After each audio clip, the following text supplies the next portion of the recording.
Amen. C'est un dimanche de Rameau, comme je le disais tantôt, mais nous avions aussi, depuis un certain temps, commencé où je parle depuis un certain temps sur quelques concepts bibliques de la doctrine. Et ce midi, nous allons parler de la sanctification tout en lisant quelques textes de ce dimanche. Ça tombe bien parce que quand le Seigneur m'a enseigné moi-même là-dessus sur la sanctification, que quelqu'un dise d'abord sanctification. Je voudrais que nous le disions bien. Dis d'abord sanctification. Nous allons en parler ce midi. Amen. Quelqu'un dit Amen. Alors, parce que depuis un certain temps, nous avons parlé sur la sagesse. La Bible nous dit que Christ a été fait pour nous sagesse, justice, sanctification et rédemption. Alors, nous sommes arrivés au point de parler maintenant de la sanctification. Et Dieu ne fait rien au hasard. Ça tombe au jour de dimanche de Rameau, de l'entrée de Jésus, l'entrée triomphale, n'est-ce pas, à Jérusalem, où Jésus est entré pour ne plus sortir tel qu'il était entré, sans avoir accompli ce à quoi le Seigneur l'avait destiné. Amen. Jésus était né pour mourir. J'ai dit que Jésus était né pour mourir. Amen. Jésus était né pour mourir. Pas mourir pour lui, mais mourir pour nous qu'il a aimés. Mourir pour toi, afin que tu aies la vie éternelle. La Bible nous dit, ne nous dit-elle pas dans Jean chapitre 3, verset 16, car Dieu a tant aimé le monde qu'il a donné son Fils unique, afin que quiconque croit en lui ne périsse point, mais qu'il ait quoi? Qu'il ait la vie éternelle. Donc, il y a la perdition, il y a le périssement qui attend certains. Amen. Et l'un des moyens par lesquels Christ veut que nous puissions avoir la vie éternelle, c'est le moyen de la sanctification. Quelqu'un dit Amen bien. J'aimerais que nous ouvrions nos Bibles dans l'Évangile selon Marc. Marc au chapitre 11. Marc chapitre 11, nous allons lire à partir du verset 1er et nous allons sauter pour aller lire à partir du verset 15. Nous allons lire verset 1 à 7 et puis nous sauterons pour aller au verset 15 à 19.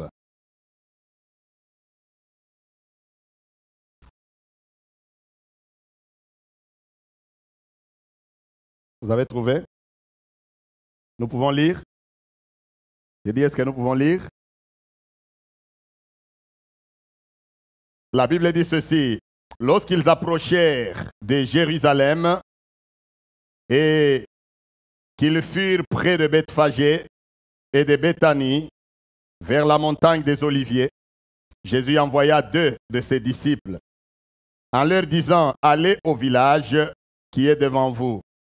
Dès que vous y serez entrés, vous trouverez un anneau attaché sur lequel aucun homme ne s'est encore assis.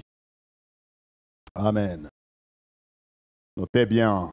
Il dit, vous trouverez un anneau attaché sur lequel aucun homme, alors aucun, alléluia, aucun homme ne s'est encore assis. Détachez-le et amenez-le.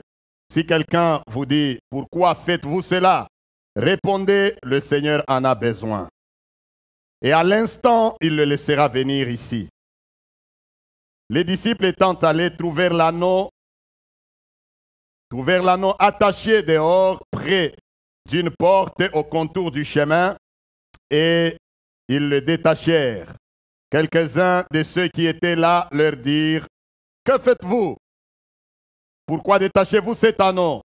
Ils répondirent, comme Jésus leur avait dit. Et on les laissa aller. Verset 7. Ils amenèrent à Jésus l'anneau sur lequel ils jetèrent leurs vêtements et Jésus s'assit dessus. Alléluia. Jésus s'assit dessus. Jésus s'assit sur quelque chose sur laquelle personne ne s'était jamais assis auparavant. Amen. Versets 15 à 19, nous lisons le même chapitre. Ils arrivèrent à Jérusalem et Jésus entra dans le temple. Il se mit à chasser ceux qui vendaient et qui achetaient dans le temple. Il renversa les tables des changeurs et les sièges des vendeurs de pigeons. Et il ne laissait personne transporter aucun objet à travers le temple. Et il enseignait et disait, n'est-il pas écrit, ma maison sera appelée une maison de prière pour toutes les nations. Mais vous, vous en avez fait une caverne des voleurs. Les principaux sacrificateurs et les scribes, l'ayant entendu, cherchèrent les moyens de le faire périr, car ils le craignaient, parce que toute la foule était frappée de sa doctrine. Quand le soir fut venu, Jésus sortit de la ville, nous disons Amen. Disons encore Amen bien. C'est dans le même voyage que le Seigneur Jésus est en train de réclamer, n'est-ce pas, ou d'envoyer les disciples. Il en a envoyé 2 comme il avait l'habitude de le faire. Jésus envoyait tout le temps, que ce soit pour l'évangélisation ou pour un autre travail, une mission, souvent 2 disciples. Amen. Il en a détaché 2, il les a envoyés avant d'entrer à Jérusalem.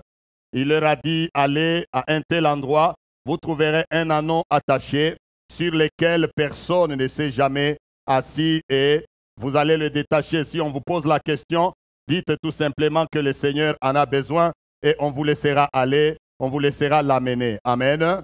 Il y a dans cela quelque chose que j'aimerais souligner avant que nous puissions aller plus loin. Mais comme je l'ai dit tantôt dans le même voyage, quand il a pris, il s'est assis sur cet anneau sur lequel personne ne s'était jamais assis auparavant. Il est entré à Jérusalem. Et là également, il a fait aussi quelque chose. Ces 2 choses sont des choses très éloquentes pour chaque enfant de Dieu qui lit, n'est-ce pas, tranquillement la parole de Dieu. Il s'est assis sur l'anneau sur lequel personne ne s'était jamais assis auparavant et il est arrivé à Jérusalem. Parmi les choses qu'il devait faire, les premières des choses, c'était d'aller purifier le temple. Quelqu'un dit Amen. C'était d'aller purifier le temple et il ne l'a pas purifié de n'importe quelle manière. Il a pris le fouet. Quelqu'un dit le fouet. Jésus, l'homme, n'est-ce pas, l'homme doux, l'homme dont il est écrit dans la Bible qu'il allait de lieu en lieu faisant le bien. Amen. Guérissant ceux qui étaient dans la souffrance. C'est comme ça que la Bible nous le présente. Mais ces jours-là de Rameau, malgré toute la joie, malgré toute la gloire, malgré l'honneur, malgré les acclamations, parce que quand il est entré, les gens criaient « Hosanna au fils de David ». Malgré tout ce que la ville était dans l'ébullition, Jésus est arrivé à Jérusalem. Parmi les choses qu'il a faites, il a commencé par prendre le fouet et d'aller dans le temple. Et là, il n'a pas ménagé qui que ce soit. Alléluia. Là, il s'est mis à fouetter et à chicoter ceux-là qui vendaient dans le temple. Parce que, imaginez-vous, les gens avaient changé l'usage habituel, l'usage destiné au temple par le Créateur. Touche quelqu'un, dis-lui, ne change pas l'usage de quelque chose. Amen. Ils ont changé l'usage du temple. Le temple était destiné, n'est-ce pas, comme Jésus l'a dit, à la prière.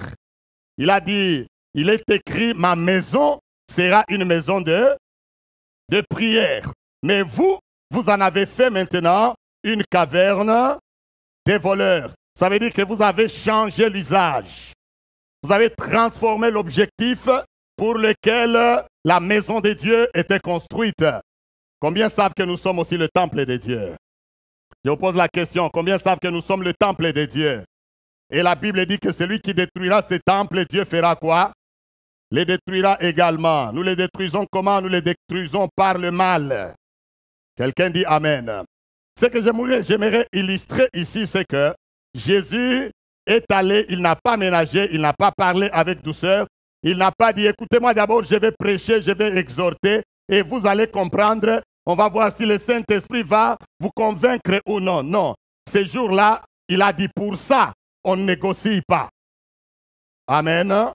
Pour ça, on ne négocie pas. On prend le fouet, on entre dans les temples et on chicote. On renverse les tables. Que les pigeons s'évadent ou non, que les moutons partent ou pas, ce n'est pas mon problème. Amen. Pourvu que la maison rentre à son usage originel. Aïe, aïe, aïe, aïe, aïe. Pourvu que la maison rentre à son usage à quoi Dieu l'avait destiné. De l'anneau, la même chose. Jésus a choisi d'entrer à Jérusalem sur cet anneau qui, en d'autres termes, comme nous l'avons lu, personne ne s'était encore assis là-dessus. Vous l'avez lu, n'est-ce pas? Personne ne s'était encore assis là-dessus. En d'autres termes, c'était un anneau pur. Quelqu'un dit pur. J'aimerais que quelqu'un dise bien pur. Pas pire, pur. Parce que là, si vous dites pire, là, c'est encore pire. Amen. L'anneau était pur. Ça veut dire personne ne s'était jamais assis dessus. J'aimerais juste ouvrir rapidement une parenthèse. Lorsque vous lisez l'Ancien Testament, vous verrez que il y a dans le livre de Samuel, à un certain moment, l'arche de l'Éternel était partie chez les Philistins. Parce qu'ils avaient vaincu Israël et ils ont pillé les choses. Ils ont pris parmi les choses, ils ont visé l'arche de l'Alliance. Ils ont pris l'arche de l'Alliance et ils l'ont amenée chez eux. Mais malheureusement, ils ne savaient pas l'entretenir. Et l'arche ne leur était pas destinée. Arrivé chez les Philistins, l'arche a commencé à faire encore plus de dégâts que l'armée d'Israël. Amen. L'arche a commencé à leur frapper des épidémies. Il y en avait qui étaient atteints je ne sais pas moi, d'hémorroïdes, d'autres étaient atteints de maladies incroyables. Ils ont réfléchi, ils se sont dit non, non, non, non. Nous devons retourner l'arche de l'Alliance chez les Israélites. Mais quand ils l'ont retourné, bien aimé, vous connaissez bien l'histoire, là n'est pas le message, je voulais juste illustrer quelque chose. Quand ils l'ont retourné, eh bien, Dieu a frappé même les gens qui prenaient cette arche-là parce qu'ils le prenaient mal. Alléluia. Alors, vous verrez, vous savez que l'arche est entrée dans la maison d'Obed-Édom, avant de chez Obed-Édom. L'arche était sur les épaules de Uza et des autres personnes que Dieu avait frappées, n'est-ce pas? Après, David a refusé de prendre l'arche chez lui, mais quand Obed-Édom a pris l'arche, eh bien, Dieu a béni sa maison. Quelqu'un dit Amen. Dieu a béni sa maison. Mais ce qui est important est que Israël, quand il est allé chercher cette arche, ils ont su comment la transporter, comment la ramener à Israël, comment la ramener à Jérusalem. Ils ont lu la loi. Ils ont compris que l'arche devrait être transportée sur 2 vaches pures. 2 vaches qui allaitaient, mais 2 vaches qui n'avaient jamais porté le joug. Quelqu'un dit Amen. 2 vaches qui n'avaient, même si elles allaitaient, mais elles n'avaient jamais porté le joug. Ce sont là les vaches qui devraient porter l'arche de l'Alliance s'il fallait que Dieu ne frappe pas Israël. Ça parle déjà de la purification pour dire que Dieu tient à la sanctification. Je voudrais que tu m'aides d'abord à dire à quelqu'un à côté de toi que le Dieu que nous servons et que nous adorons tient à la sanctification. J'ai dit, j'aimerais que tu m'aides à dire à quelqu'un que Dieu tient à la sanctification. Vous savez, tenir à quelque chose, c'est-à-dire vouloir à ce que la chose-là soit faite telle qu'on le veut. Quelqu'un dit Amen. Alors, ces 2 choses, l'arche de l'Alliance devrait venir sur des vaches pures. Et Jésus-Christ, bien aimé, il n'y a pas plus grand que lui. Jésus-Christ, c'est notre arche de l'Alliance parce que nous avons tout en lui. D'où pour entrer à Jérusalem, il fallait également illustrer cette image-là. Parce qu'il n'entrait plus pour la condamnation, mais il entrait pour la justification. Parce qu'il entrait maintenant, ayant porté maintenant le péché de toute l'humanité, et lui-même dans la sanctification. Alléluia. Il entrait pour la paix, parce que, vous savez, quand on entrait dans une ville, quand on entrait sur le cheval, ça veut dire que c'était le symbole de la guerre. Mais quand on entrait sur l'anneau, ou sur une âne, c'était le symbole de quelqu'un qui venait pour la paix. C'était l'image de quelqu'un qui venait pour le bien de ceux qui l'accueillaient. Est-ce que vous me comprenez jusque-là? Vous êtes avec moi? Mais pour que le peuple l'accueille et qu'il soit bénéficiaire de ce que Jésus ou de ce que Dieu a destiné pour eux, il fallait que cela soit fait sous l'image de la pureté et de la sanctification. C'est la raison pour laquelle Jésus a désiré entrer à Jérusalem sur l'anneau sur lequel personne ne s'était jamais assis. Quelqu'un dit Amen. C'est la raison pour laquelle il est entré également dans le temple. Il a purifié le temple. Quelqu'un dit purifier. Il a échangé les tables. Il a frappé ceux qu'il devrait frapper. Il a dispersé leurs marchandises. Eh bien, là, déjà, une grande partie de la mission était accomplie. Quelqu'un dit Amen. Parce que ce que je voulais dire est qu'il était en train d'annoncer par sa venue, n'est-ce pas, le message de la sanctification. Je vais parler ce midi de la nécessité de la sanctification. Amen. Bien-aimés, si nous sommes assis là, Dieu tient à ce que nous soyons sanctifiés. Peut-être que quelqu'un maintenant s'est dit, mais c'est quoi au juste la sanctification? Les deux images que je viens de nous montrer démontrent tout simplement que Dieu tient à cela. J'ai voulu introduire par ça pour que nous sachions que cela. Combien savent qu'il n'y a rien qui est écrit juste pour être écrit? Et Amen. Il n'y a rien qui est juste écrit dans la Bible, juste pour décoration. Non. Quand la Bible dit Jésus a insisté, il dit un anneau sur lequel personne ne s'est jamais assis. C'est très important. Quand il dit, il prend le fouet, il part fouetter les gens, et il leur dit, vous avez changé l'usage du temple.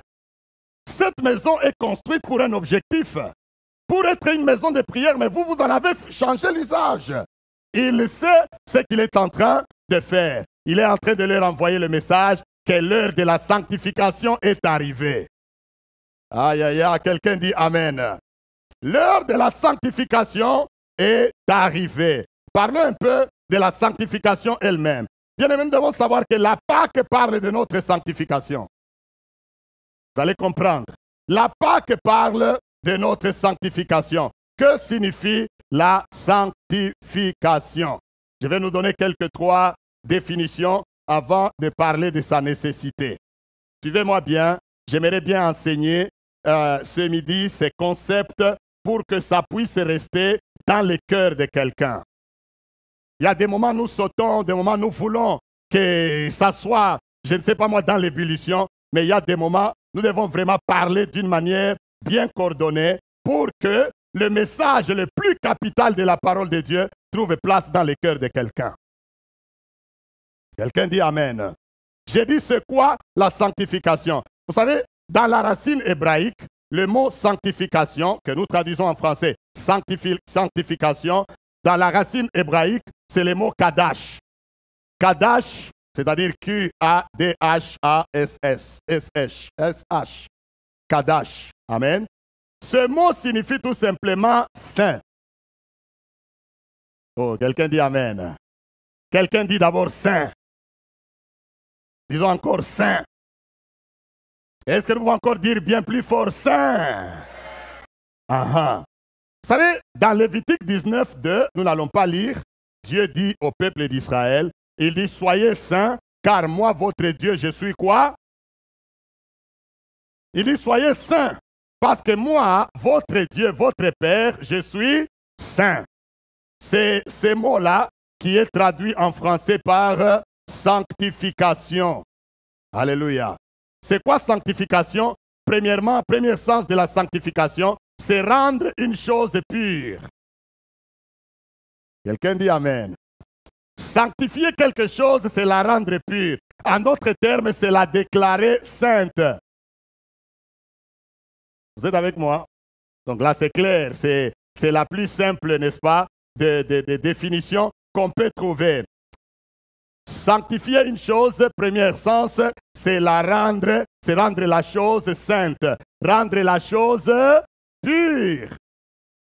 Lisons un peu rapidement dans 1 Corinthiens chapitre 6. 1 Corinthiens chapitre 6, parce que les quelques références auxquelles je viens de faire allusion sont des références dans l'Ancien Testament.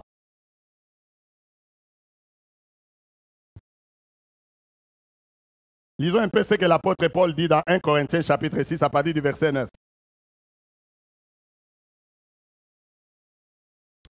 Nous pourrons toujours faire encore référence plus loin à ce texte, mais j'aimerais nous montrer une chose ici. Lisons à partir du verset 9, 1 Corinthiens 6, 9. La Bible dit, ne savez-vous pas que les injustes n'hériteront point le royaume de Dieu? Ne vous y trompez pas. Ni les débauchés, ni les idolâtres, ni les adultères, ni les efféminés, ni les homosexuels, les homosexuels, ni les homosexuels, ni les voleurs, ni les cupides, parce que des fois, il y a certains mots aujourd'hui, on lutte pour qu'on les enlève de la parole de Dieu. N'est-ce pas? Mais la Bible est claire là-bas, les qui? Les homosexuels, la Bible en parle. Ni les voleurs, ni les cupides, ni les ivrognes, ni les outrageux, ni les ravisseurs n'hériteront le royaume de Dieu. Verset 11, il dit, et c'est là ce que vous étiez dans le passé, quelques-uns d'entre vous. Mais vous avez été lavés. Amen. Mais vous avez été sanctifiés. Est-ce que vous voyez ça? Ici, en d'autres termes, ce que l'apôtre Paul dit, il dépeint l'image que nous avions, nous tous, l'image que nous avions dans le passé. Parce que sur la liste là qu'il cite, si je nous demandais ici, nous tous, sans exception, nous allons nous retrouver là-dedans. Amen. J'ai dit que si cette liste ici, si je devais poser la question, nous tous, nous allons nous retrouver là-dedans, sur la liste là qu'il est en train de décrire là. Tu vas te retrouver. Ne pense pas que toi, tu seras épargné. Mais la bonne nouvelle est que il dit, c'est là ce que vous étiez. Nous avions parlé de 2 temps la fois passée, n'est-ce pas? C'est là ce que vous étiez. Mais vous avez été lavé. Quelqu'un dit lavé. Le mot lavé là, ça veut dire que vous avez été déclaré saint. Ah, alléluia.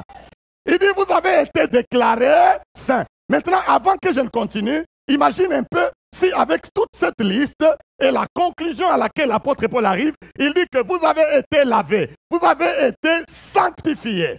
Si maintenant avec cette liste, toi tu te retrouves encore dans ce qui vient avant, ça veut dire que tu n'as pas encore été sanctifié. Ça veut dire que tu n'as pas encore été lavé. Aïe, aïe, aïe, aïe, aïe. Est-ce que quelqu'un me saisit ce midi? Ça veut dire que tu n'as pas encore été sanctifié, tu n'as pas encore été lavé. Mais si tu as déjà quitté cette liste-là, la Bible dit que tu es saint. La Bible dit que tu es saint. Ça veut dire que Dieu t'a déclaré saint. Ce n'est pas le pape ni Vatican qui doit te déclarer saint. J'ai entendu, j'ai vu même dans les nouvelles cette semaine, il semble qu'on va déclarer aussi la mère Thérèse de Calcutta vers le mois de septembre. On va la déclarer sainte. Mais moi, je suis déjà saint. Et, amen. Je te donne la bonne nouvelle que tu es déjà saint. Saint Jean-Paul Idikaï.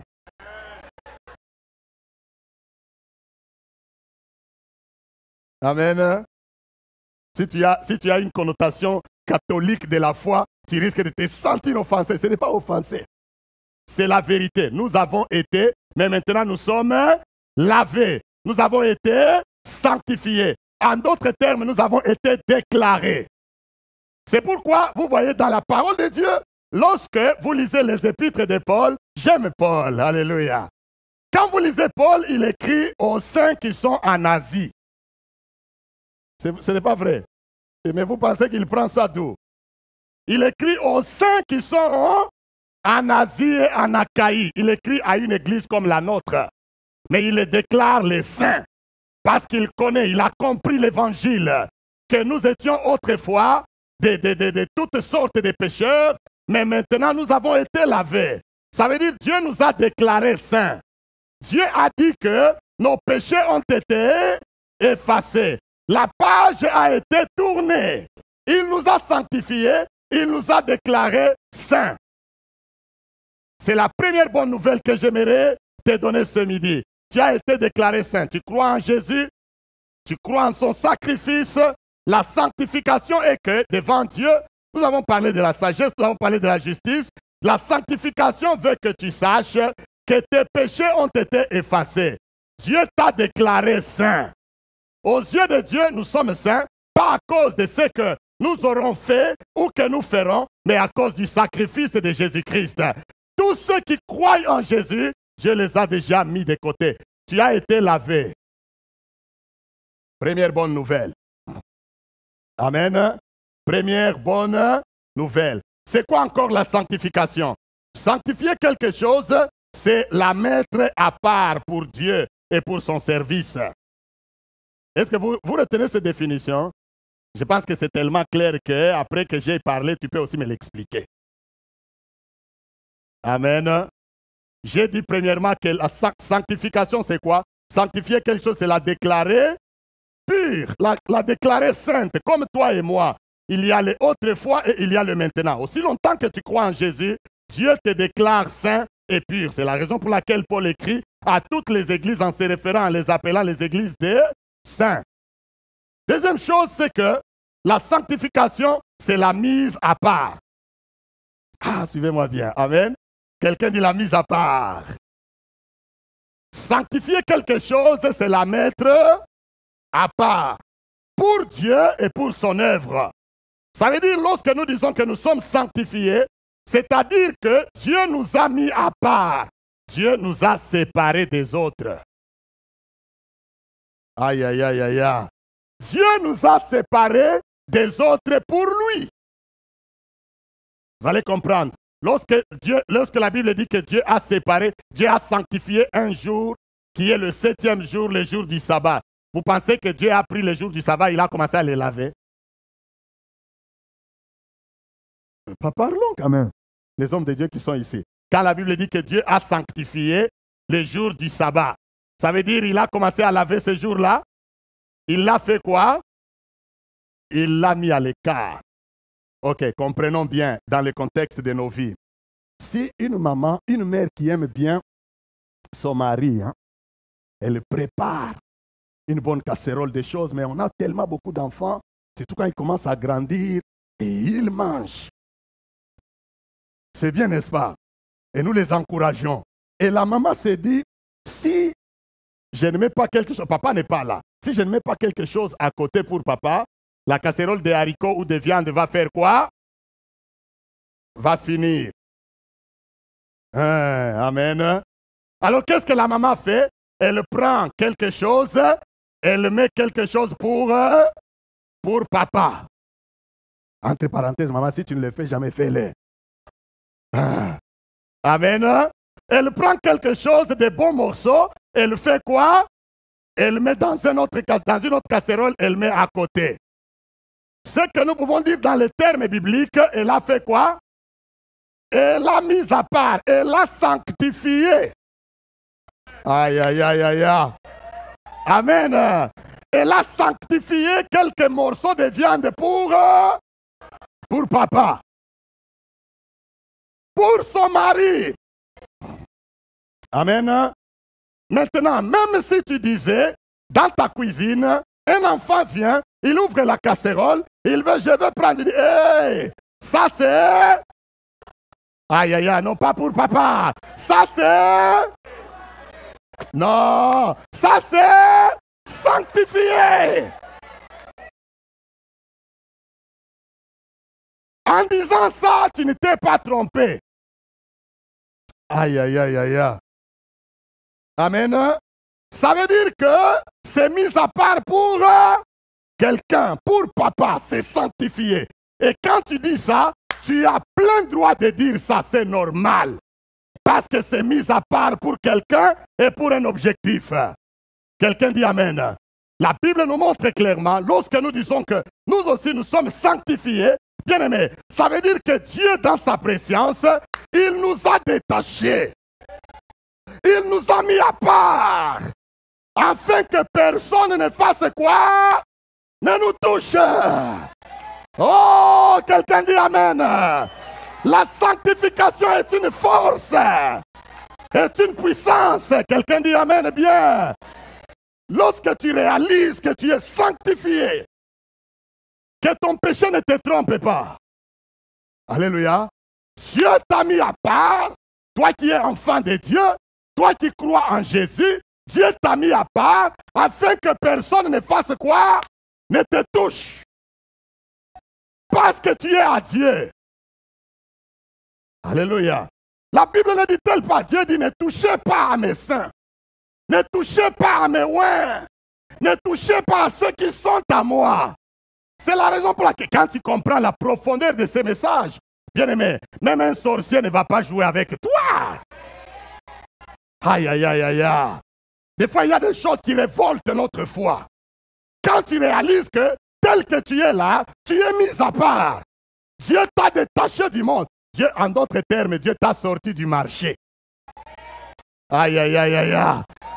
Alléluia.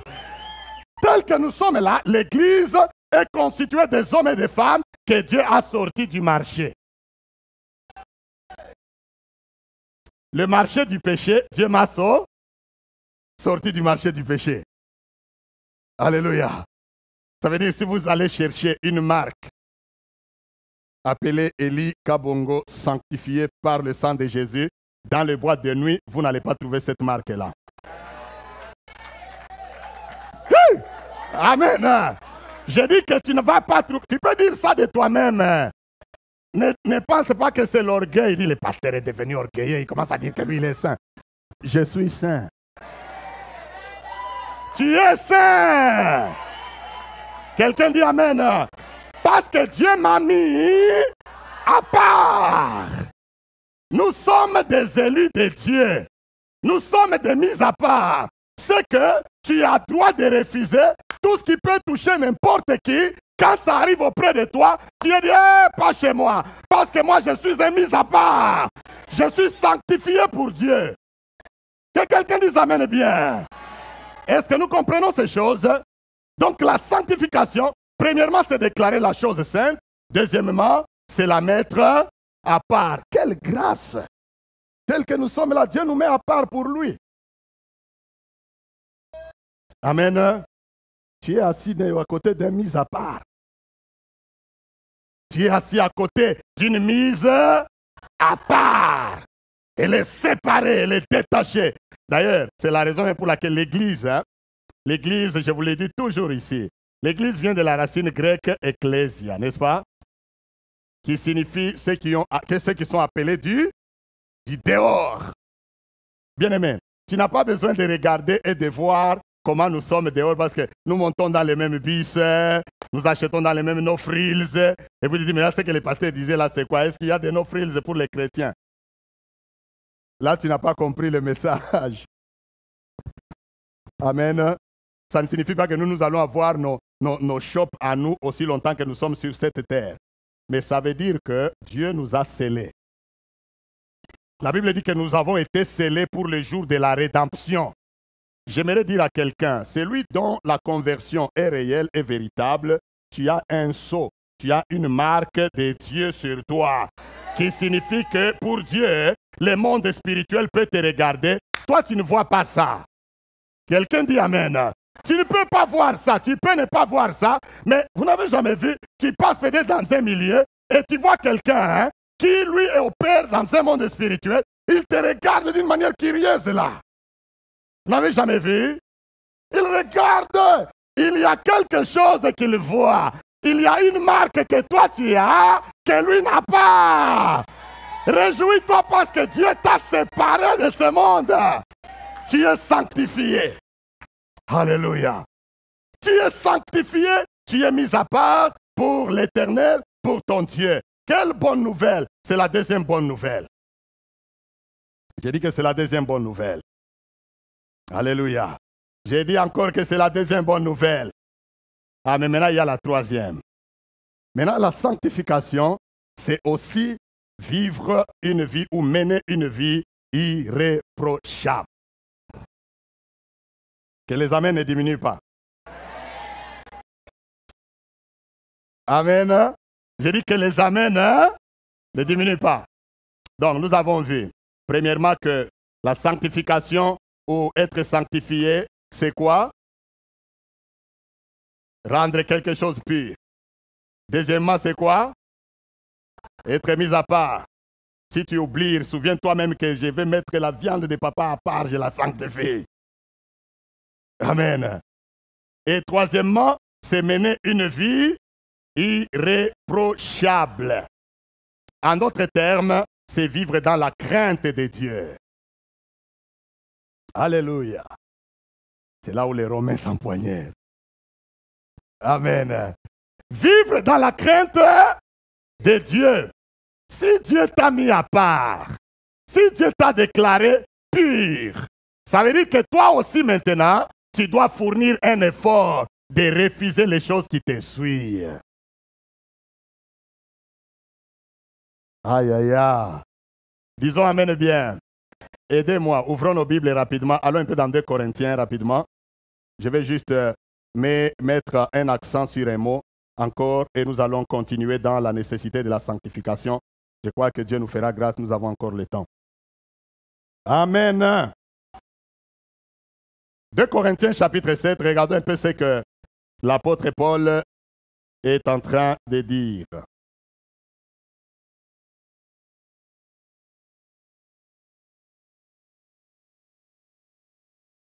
Voilà, juste le verset premier. 2 Corinthiens chapitre 7. Lisez un peu, voyez ce que l'apôtre Paul dit.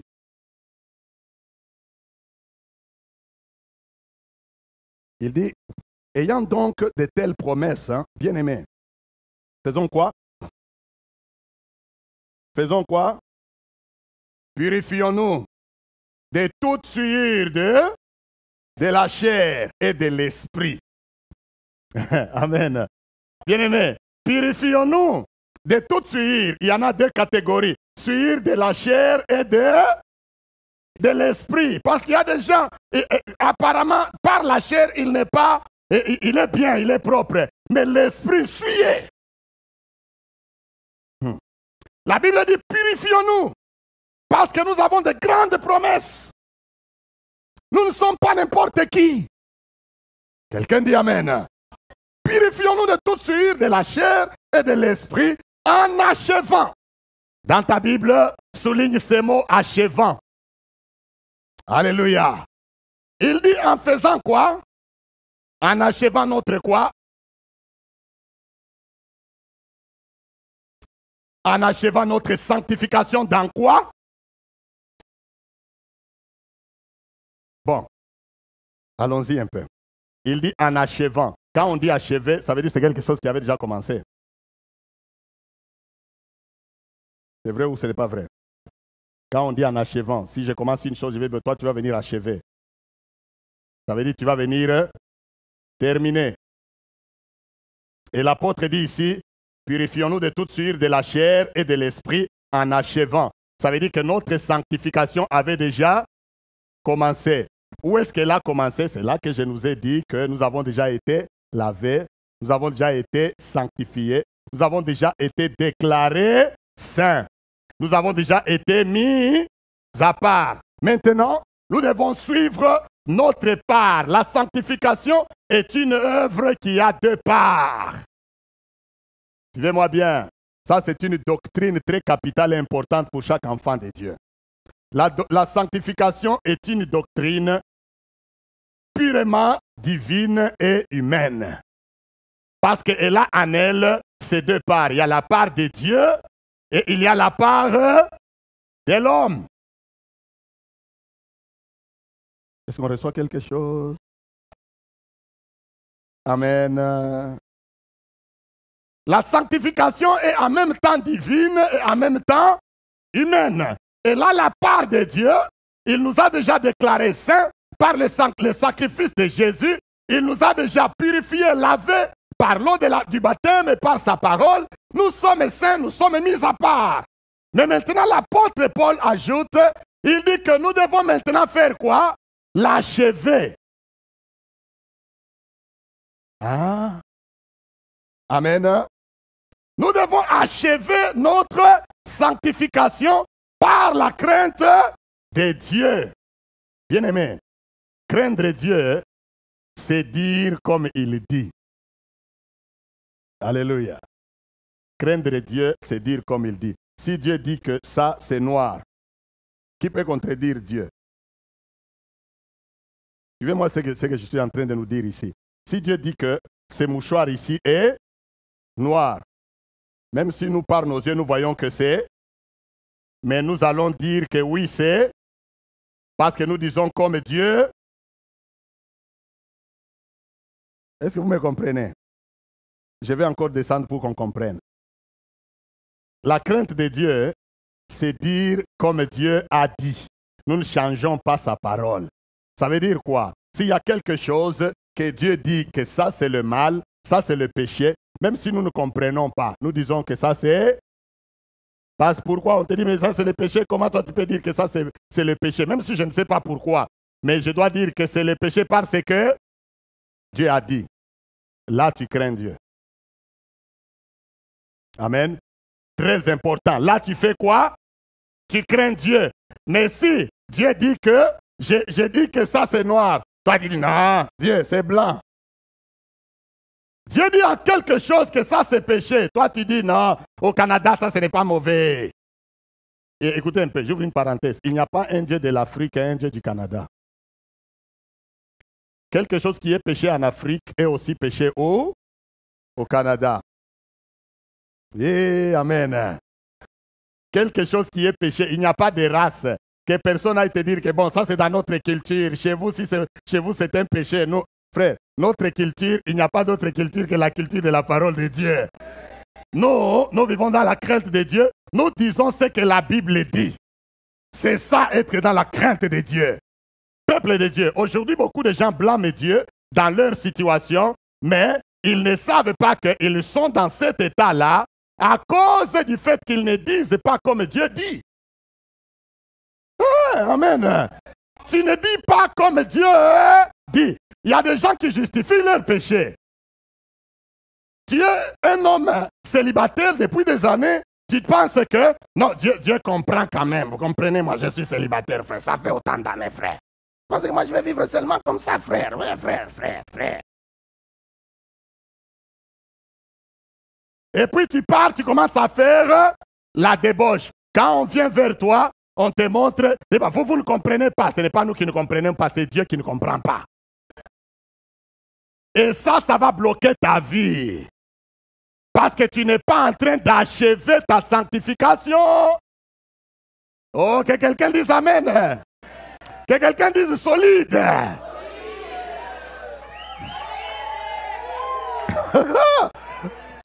Amen. Parce que nous devons parler le langage de qui? De Dieu. Quand un homme va avec un homme, nous disons qu'ils sont de qui? Des homosexuels. Amen. Il n'y a pas à mâcher les mots qu'au Canada, c'est la discrimination. Il n'y a pas de discrimination. C'est écrit dans la Bible. Quand c'est écrit, c'est écrit. Nous devons dire comme c'est écrit. Tu es une jeune fille, un jeune homme, tu n'es pas encore marié, ne couche pas avec un homme, ne couche pas avec une femme. Attends le jour de ton mariage, tu auras accès à ça. Ah, disons amen bien.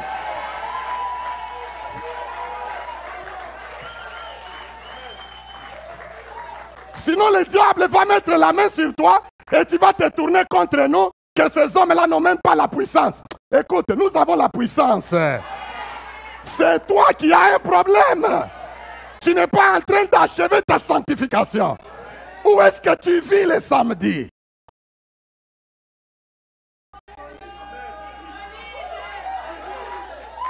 Amen. Où est-ce que tu vis? Aujourd'hui, des chrétiens et des chrétiennes ont des boyfriends, des girlfriends. Dans la maison de Dieu. Vous voulez bénir un mariage?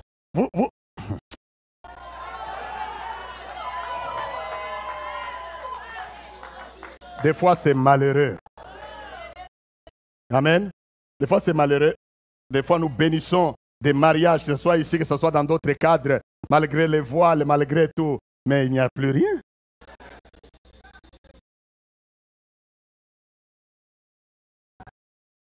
Amen. Touche d'abord quelqu'un dit sanctification. Nous devons en parler. L'église n'est pas un dépotoir. L'église n'est pas une poubelle. Surtout quand tu sers Dieu, bien-aimé, nous qui servons Dieu, surtout nous qui le servons du haut de cette chair, le jugement est grand. Amen. J'ai été dans une église il y a des années en arrière, j'étais choqué. Après les cultes, aux États-Unis ici, après les cultes, et les garçons et les filles qui chantaient là, dehors, il y en a qui s'embrassent. Il y en a qui fument. Je dis, on cherche Babylone. Amen. Babylone est dans l'église. Que Dieu nous aide. Les gens ne comprennent pas que Dieu nous a déjà déclarés purs. Dieu nous a déclarés saints. Les gens ne comprennent pas que Dieu nous a mis à part. Les gens ne comprennent pas que Dieu veut que nous achevons notre sanctification. Ça, c'est un grand verset. 2 Corinthiens 7, 1, un grand verset. Nous devons achever. Quelqu'un dit achever. Ça veut dire nous commençons à parler le langage de Dieu. Surtout dans ces domaines. C'est pourquoi j'ai lu là où nous avons lu. Il y en a qui ont la suie. Purifions-nous de toute la suie. Du corps et de l'esprit. Il y en a qui ne font pas. Mais les images qu'ils mettent devant eux. Amen. Tu ne fais pas, mais l'image que tu fais quoi? Que tu mets devant toi. Dis tout. Homme comme femme. Amen. Tu n'es pas en train d'achever ta sanctification. Permettez-moi que je prenne quelques 10 minutes pour parler un peu de la nécessité. Quelqu'un dit nécessité. Pourquoi c'est nécessaire? Amen.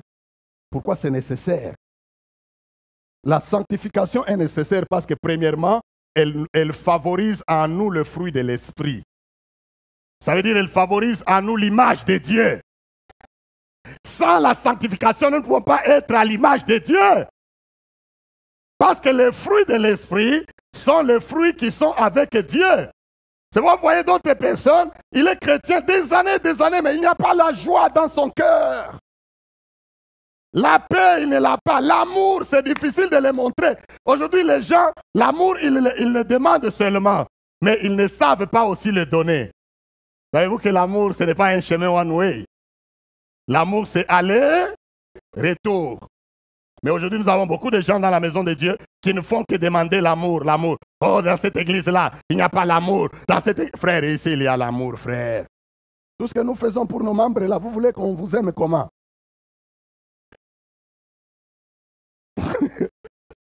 Amen. Touche d'abord quelqu'un, dis-lui, tu veux qu'on t'aime comment?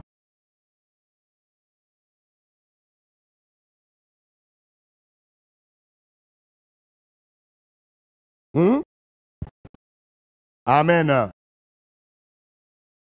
La sanctification est nécessaire, suivez-moi, la sanctification est nécessaire parce qu'elle favorise en nous le fruit de l'esprit. Tu veux la joie, vis dans la sanctification. Franchement, je te le dis au nom du Seigneur. Parce que, écoute, si tu pêches, hein, vous savez que quand tu as péché, tu as des remords. Tu n'as pas de joie. Et prenons un exemple banal. Les gens qui buvent, qui sont alcooliques, pensez-vous qu'ils sont dans la joie? La Bible dit, je n'ai pas ce verset-là en tête, je ne l'ai pas préparé, je n'ai pas prévu ça. Mais la Bible dit, pour qui les oh, pour qui les ah, et à qui les oh là là, à qui les yeux rouges, à qui les blessures sans raison. C'est dans Proverbe. Et la Bible répond et dit, à ceux qui s'attardent au vin. Amen. Parce que quand tu t'attardes au vin, c'est normal. Tu vas avoir des yeux rouges, tu vas avoir des blessures sans raison, tu vas avoir des ennuis en toi et tu n'auras pas la joie. Mais quand tu y allais, tu semblais être dans la joie. Mais en réalité, il n'y a pas de joie là-dedans. C'est ce que j'ai dit, la sanctification favorise le fruit de l'esprit. Tu veux vivre le fruit de l'esprit, vis dans la sanctification. Franchement, je te le jure au nom du Seigneur, tu verras. Essaye de pécher, fais quelque chose. Je vous donne un test. Si un enfant de Dieu, tu pêches et tu ne sens rien en toi.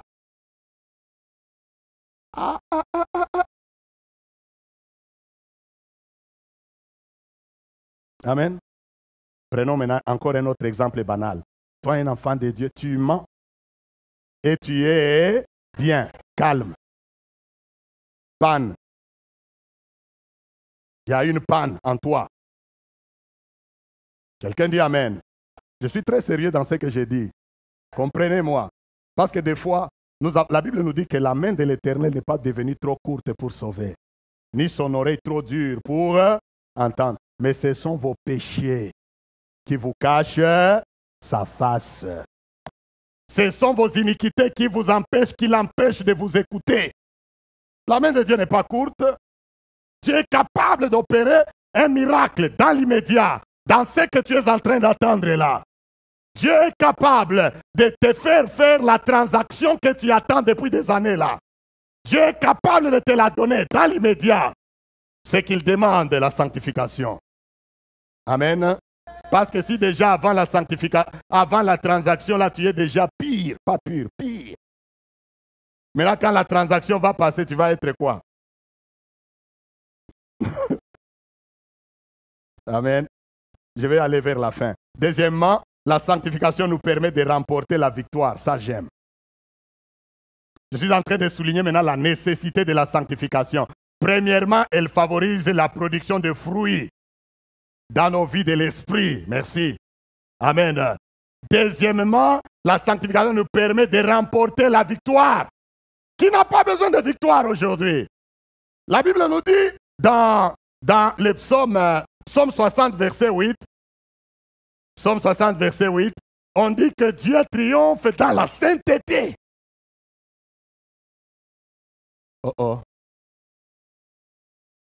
Dieu triomphe dans, en d'autres termes, Dieu remporte la victoire dans la sanctification, dans la sainteté. Donc, tu veux la victoire, vis la sanctification. Écoutez ceci.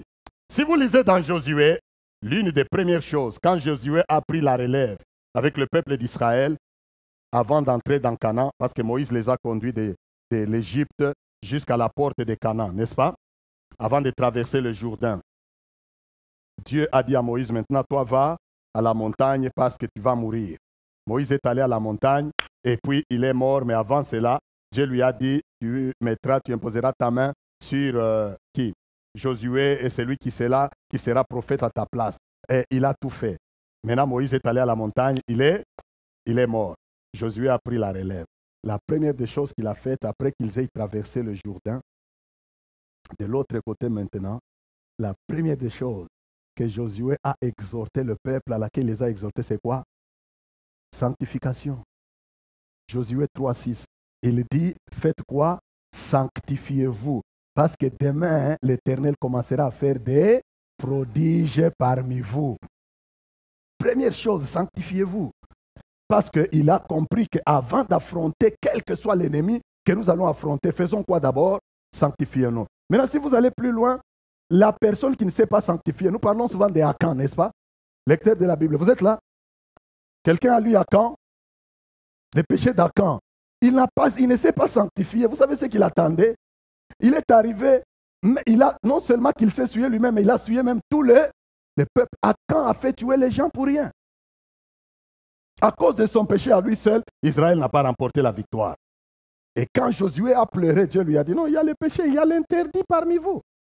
Il y a le mal. Comment voulez-vous que je fasse des miracles? Il y a des péchés. Non, moi, Dieu. Ça, c'est maintenant moi qui parle à la place de Dieu. Moi, Dieu, je triomphe dans la sainteté. Je ne triomphe pas dans du n'importe quoi. Amen. Sanctifiez-vous, car demain l'Éternel fera des prodiges au milieu de vous. La sanctification, bien aimé, nous donne la victoire. J'aimerais dire à quelqu'un, j'aimerais te rassurer cet après-midi. Bien-aimé, si tu prends l'engagement, la décision de vivre une vie de sanctification, je te dis qu'il y a des démons qui vont déjà commencer à tomber d'eux-mêmes. Amen. Franchement, parce que là, tu vas l'achever comme nous l'avons dit. Paul dit, achevez votre sanctification. Dieu t'a mis à part. Maintenant, toi aussi, tu commences à travailler, à faire ta part, à vivre la sanctification. Et Dieu va te donner la victoire sur tes ennemis. Nous éloigner des souillures de la chair et des souillures du corps. Troisième nécessité, sans la sanctification, personne ne verra Dieu. Non, troisième. J'ai dit première, elle favorise en nous le fruit de l'esprit. Deuxième, elle nous permet de remporter la victoire. Troisième, maintenant, les restes là, c'était des commentaires.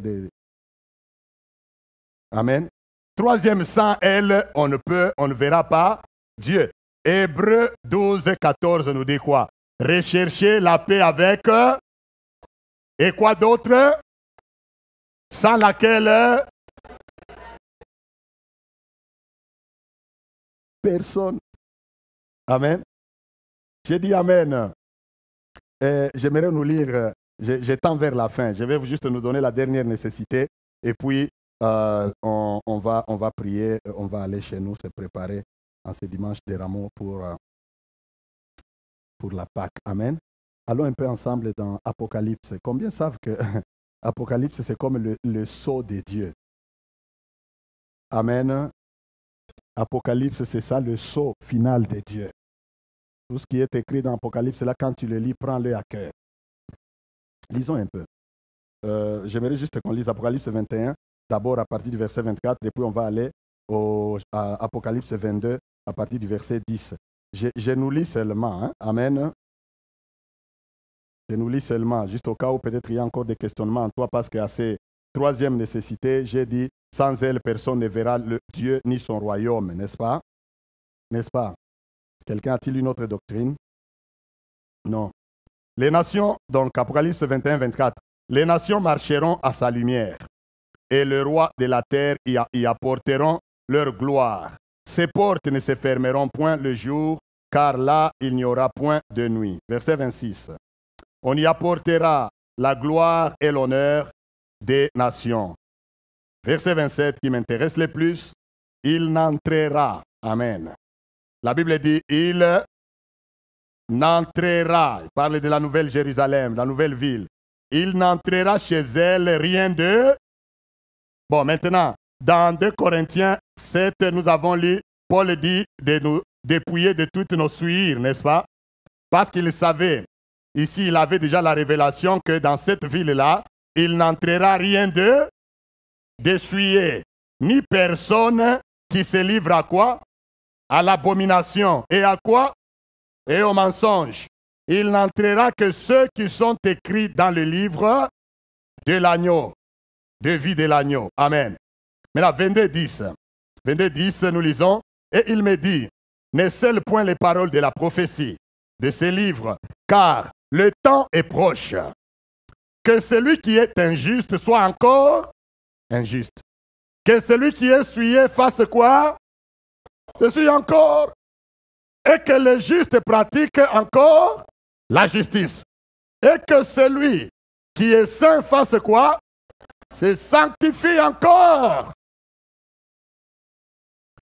Voici, je viens bientôt et ma rétribution est avec moi pour rendre à chacun selon quoi? Selon son œuvre, ainsi de suite. Ça, c'est ça l'évangile. Oh, je nous dis ça, ce que je prêche là, c'est ça l'évangile. Amen. La parole de Dieu, bien aimé, c'est la sanctification. Imaginez, on vous dit, sans la sanctification, nul ne verra Dieu. Alors, tout ce que nous faisons ici, nous faisons ça pourquoi? Si nous faisons ce que nous faisons là et à la fin, nous n'allons pas voir Dieu. Amen. Alors, donc, nous n'avons pas de choix que de nous faire quoi? De nous sanctifier. Il n'y a pas de choix. Amen. De craindre le péché. Quatrième et dernière, et je m'arrête là. La sanctification, elle est nécessaire pour une prière efficace. Amen. C'est la raison pour laquelle, quand nous prions, très souvent, ne commencez pas, même dans ta propre vie, ne commence pas seulement, tu vas dans ta chambre, tu commences à prier. J'ai lu les démons, j'ai fait ceci, Dieu, je déclare. Non. Commence par les commencements. Amen. Je nous enseigne des principes très importants. Amen. Commence, même si ton esprit ne te reproche rien. Mais nous sommes dans une nature pécheresse. Peut-être tu as regardé, tu as convoité. Peut-être tu as entendu. Peut-être le péché le plus actuel que les gens négligent aujourd'hui, les critiques. Le mensonge, tu as critiqué et ça ne te fait rien. Tu es à l'aise dans ça. Quand tu vas prier, demande à Dieu non seulement de te pardonner, mais aussi de t'aider à ne plus critiquer. Amen. Parce que la sanctification est nécessaire à une vie de prière efficace. Je ne vais plus nous lire, mais si vous pouvez noter 1 Timothée 2, 8. L'apôtre Paul exhorte, il dit que les hommes prient le Seigneur en élevant les mains pures. Amen. Qu'ils prient Dieu en élevant les mains pures. Maintenant, tu vas dire que même comment mes mains vont être pures. Mais tu as déjà été déclaré saint. Maintenant, nous te parlons dans le domaine d'achever la sanctification. Que Dieu bénisse sa parole. Amen.